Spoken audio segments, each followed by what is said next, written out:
Bonjour à toutes et à tous et bienvenue à ce 12h45 dont voici les grandes articulations.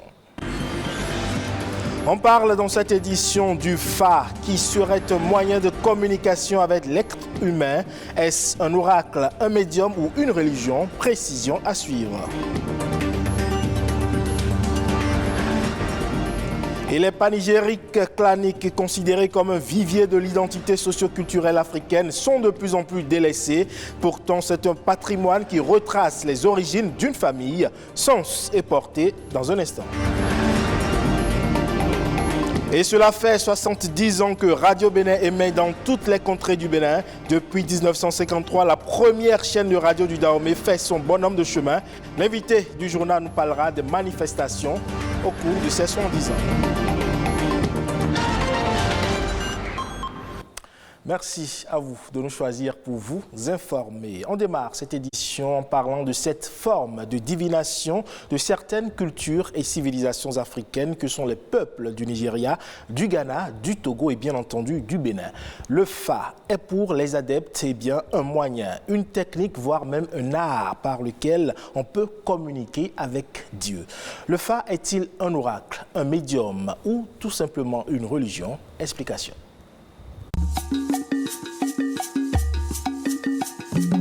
Le Fa, une science pour mieux se connaître en tant qu'être humain.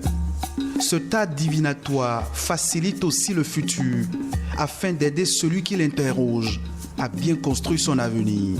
C'est la science qui s'occupe de décrypter l'avenir, de décrypter le sort d'un individu, d'un milieu, d'une nation ou d'une situation quelconque. D'autres diraient que c'est un support de communication. Le Fa à plusieurs niveaux, à plusieurs dimensions. Quand on me dit que en consultant le Fa, je suis en train de consulter Dieu, c'est faux. Le Fa, c'est un messager. Un messager ou un prophète selon certains initiés. Mais pour d'autres, il est un support qui relie l'être humain au divin. Mais attention, le Fa n'est pas un médium ni une religion. Le Fa n'est pas une religion, encore moins un médium. Le Fa, c'est l'oracle. C'est un agrégat de connaissances qui prend en compte les réalités du milieu. Il s'adapte à chaque milieu et également à l'évolution qui s'opère aussi bien dans l'homme que dans son environnement. Donc le Fa est une science qui est dynamique. Une science, oui, mais le prêtre du Fa peut mal interpréter les signes de l'oracle. Le Fa ne ment jamais. Mais plutôt le maître de Fa s'exprime mal. Parce que le Fa est très dense. Et quand on en connaît un peu, on est tellement fasciné qu'on se dit, bon, c'est suffisant. Mais c'est rien du tout. Si on doit transcrire les informations liées à un signe du Fa, il faut un document de 300 pages au moins pour transcrire un seul signe.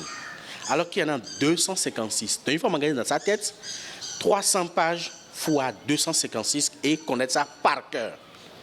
C'est ça la densité du Fa. Le Fa est d'une importance indéniable dans la vie de tout être humain. Prendre le Fa, c'est chercher à connaître son signe. Être initié au Fa, c'est avoir son Fa. C'est différent d'apprendre le Fa.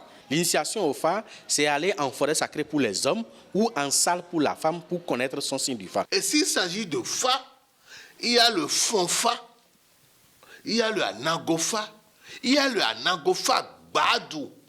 Donc le fait d'avoir le Fa sur soi, c'est une manière de se connaître plus.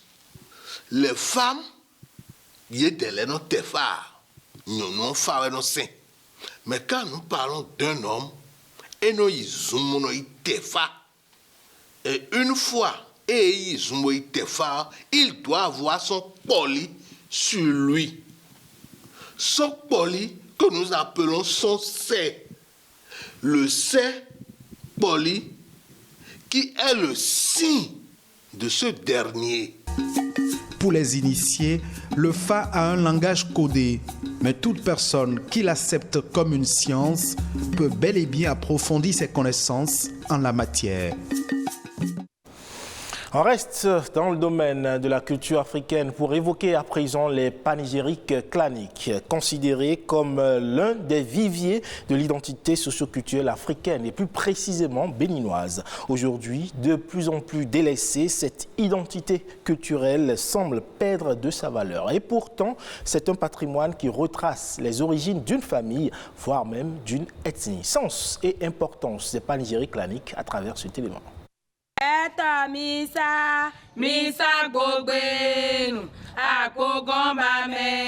Ceci est l'une des formules les plus efficaces pour amadouer son conjoint ou sa conjointe et ramener la paix dans son couple en cas de discorde.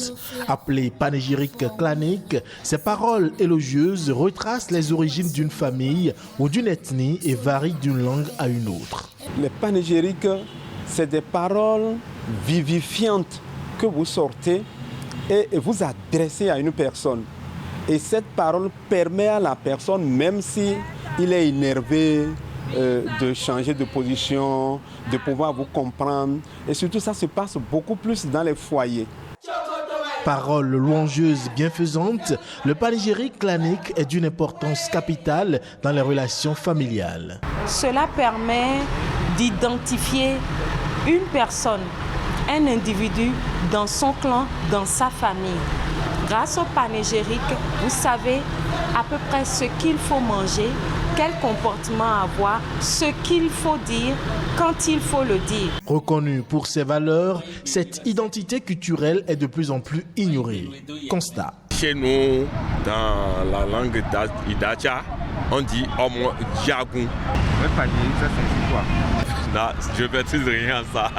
Je ne maîtrise rien. Je suis originaire d'Aguagon, à Rouantoun d'Akpanou, et tout fin Biaron. Si j'étais averti d'avance, j'aurais pu aller plus en profondeur.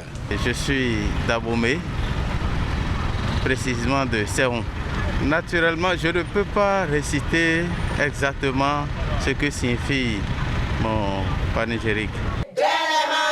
Si maîtriser son panégyrique clanique fait partie de l'identité culturelle et sociétale, sa transmission de génération en génération devient alors impérieuse. Chaque fois qu'une maman a la possibilité d'informer, de chanter les louanges de cette famille dans laquelle elle est arrivée, elle participe déjà à la transmission de cette tradition, de cette richesse-là. Aujourd'hui, à l'école, c'est possible également d'insérer la communication sur les panégyriques en milieu scolaire, dès la base, c'est-à-dire dès le primaire.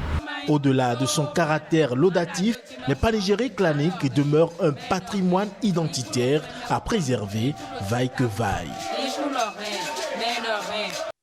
Et je l'annonçais en titre, Radio Bénin aura 70 ans le 7 mars prochain. Cette radio qui s'est imposée dans l'univers médiatique béninois. Les manifestations liées à cette célébration, c'est avec notre invité qu'on installe avec ceci.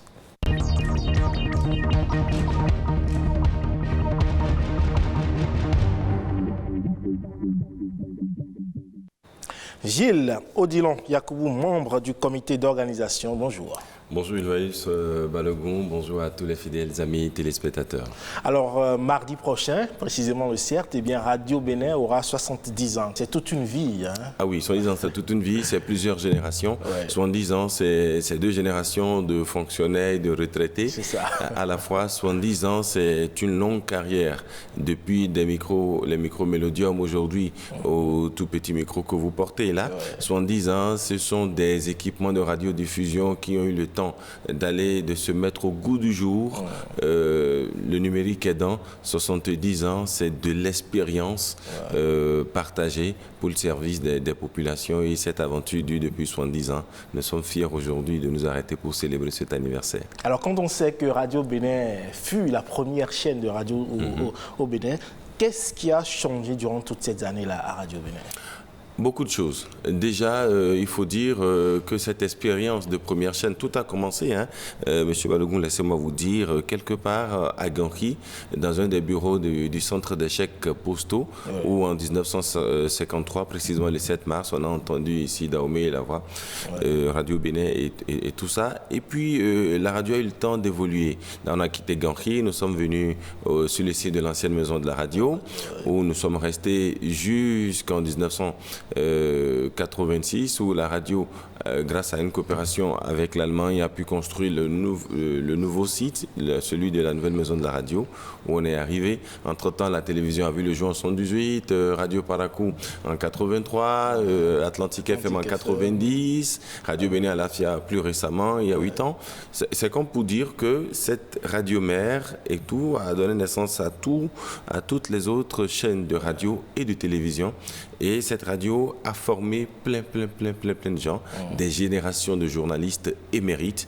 Je ne veux pas me mettre à les citer tellement ils sont nombreux. Et ces générations ont formé d'autres générations. Nous autres sommes dans la 4e ou 5e génération de journalistes qui soient passés sur cette radio-là. Donc cette radio mérite qu'après 70 ans, qu'on s'arrête, qu'on fasse le point, qu'on se dise ah oui, on a fait du chemin. Mais le chemin est encore devant, puisqu'aujourd'hui nous avons d'autres défis à relever pour cette radio. C'est d'ailleurs pour ça que la thématique globale de ces manifestations, c'est votre radio autrement. Parce que nous pensons qu'on peut faire cette radio-là autrement aujourd'hui, 70 ans après. Et justement, 70 ans, les célébrations vont démarrer mardi prochain. Lundi, ou déjà lundi, dès demain, ça démarre. Ça démarre dès le lundi 6. On a toute une semaine de manifestations dès le lundi. Nous pensons délocaliser nos antennes. On va émettre depuis la place du Souvenir qui va accueillir le village des 70 ans. Tout est fait près de l'autre côté. On va délocaliser nos antennes donc à la place du Souvenir. Le commun des Béninois pourra venir voir comment est-ce que cela se fait, la radio, l'envers du décor, les coulisses de la préparation d'une édition de journal, ainsi de suite. On pourra venir voir ça dans ce village des 70 ans. Il y aura nos partenaires qui seront avec nous. Il y aura de l'animation à temps plein. Dans ce village des 70 ans, on a pensé également mettre une exposition. Une exposition de quoi? De nos vestiges et de nos archives. Vous savez, M. Balogun, en 70 ans, la radio a utilisé tellement d'équipements qu'on va ramener certains équipements au goût du jour, montrer à la nouvelle génération ce qui s'utilisait avant, avec quoi on a fait de la radio avant, et raconter l'histoire de la radio par le biais de ces équipements, de ces archives sonores, de ces archives photos, etc. Et tout ça, c'est à visiter au niveau du village des 70 ans. Le village des 70 ans. Et outre ce village des 70 ans et du musée également, il y a également cette conférence publique qui sera organisée. Il y a cette conférence publique que nous voulons donner le 8 mars. Ça va se passer à la salle bleue du Palais des Congrès de Cotonou. 8 mars pour coller un peu à l'actualité, la Journée internationale de la femme. Vous savez, des grands noms du micro sont passés par Radio Bénin. Ces braves et valeureuses dames viendront partager leurs expériences avec les plus jeunes. Ça va donc être des moments de brassage entre aînés, femmes en activité et nos jeunes filles, les jeunes filles de nos différentes écoles de formation au métier du journalisme et assimilé. On attend environ une centaine de personnes à cette conférence publique qui aura lieu le mercredi 8 mars 2023 à partir de 10h à la salle bleue du Palais des Congrès de Cotonou. La thématique, c'est comment est-ce qu'on voit l'inclusivité, comment est-ce qu'on peut arriver à promouvoir l'inclusivité de la gente féminine aujourd'hui au sein des médias. Quel va être le défi de ces femmes-là dans un métier où il y a beaucoup d'hommes, un métier où les hommes ont envie de leur ravir la vedette. Voilà, ça va être un peu ça. Le vendredi, nous avons un concert. Le concert, on veut donner un concert à la plage de Fudjiro, c'est un concert gratuit où nous avons pour ambition de rassembler environ 70 artistes autour de nous pour célébrer nos 70 ans. De l'ancienne génération ainsi que de la nouvelle génération, j'espère. Ça va être un brassage. Vous allez avoir les grands noms de la musique d'alors, ceux-là que nos pépés, nos mémés, nos papas et nos mamans. Écoutez avec beaucoup de passion. Il y aura les jeunes artistes du moment que nous également nous écoutons. Ce n'est pas pour dire que nous n'avons pas la chanson d'antan. Nous avons bien sûr les chansons d'antan, mais il y aura ce brassage là autour de ce concert le vendredi à partir de 16h à la plage de Fille-du-Rosset. Mais il faut bien ajouter que tout ceci, c'est après la cérémonie officielle d'ouverture de ces 70 ans, cérémonie officielle qui va se tenir le mardi 7, le jour des 70 ans, à la salle bleue du Palais des Congrès de Cotonou. C'est une cérémonie que nous mettons sous l'égide de Madame la ministre du Numérique et de la Digitalisation et de son Excellence Monsieur le Président de la Haute Autorité de l'Audiovisuel et de la Communication. Merci pour ces précisions. Je rappelle que vous êtes membre du comité d'organisation des 70 ans de Radio Bénin qui démarre déjà demain, lundi 6 mars. Ce sera donc tout pour cette édition que vous pouvez retrouver sur le site de l'ORTB le 3, www.ortb.bj, également sur nos différentes plateformes Facebook. Merci à toutes et à tous et à bientôt.